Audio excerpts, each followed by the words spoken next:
নির্বাচন কমিশনের সংসদীয় আসন পুনর্বিন্যাস করায় ফুঁসে উঠেছে ব্রাহ্মণবাড়িয়া ও পাবনাবাসী। সড়ক অবরোধ করে বিক্ষোভ করেন তারা।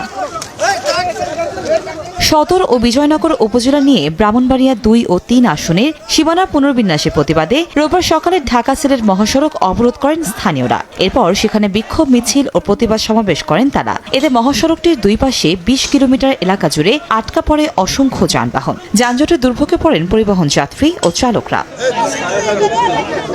আন্দোলনকারীরা বলছেন, হরসপুর ইউনিয়নকে পূর্বের অবস্থায় রেখে চান্দুরা ও বুধনন্দীকে ব্রাহ্মণবাড়িয়া 2 আসনের সঙ্গে যুক্ত করা হয়, কিন্তু ভৌগোলিক দূরত্ব দাবি করে এই আসনটির সঙ্গে থাকতে চাচ্ছেন না তারা।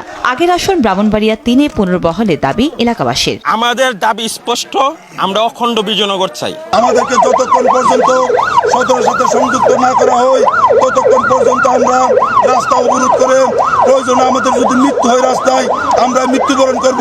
এরা অবরোধ করেছেন, তাদের যে নেতৃস্থানীয় ব্যক্তিবর্গ রয়েছেন তাদের সাথে আলাপ আলোচনা করে এই যাত্রী ভোগান্তি লাঘব করার জন্য যাতে তারা দ্রুত অবরোধটা সরাইয়ে নেন।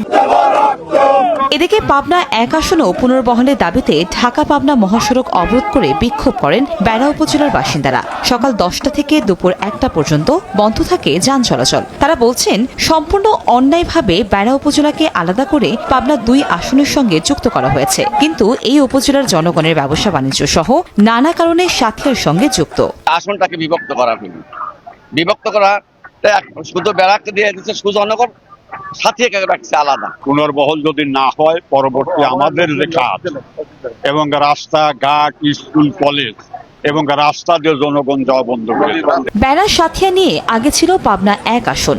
গত 4 সেপ্টেম্বর পুনর্বিন্যাস করে শুধু সাথিয়া নিয়ে আসনটি ঘোষণা করা হয়, আর বেড়াকে সুজানগরের সঙ্গে যুক্ত করা হয় পাবনা 2 আসনে।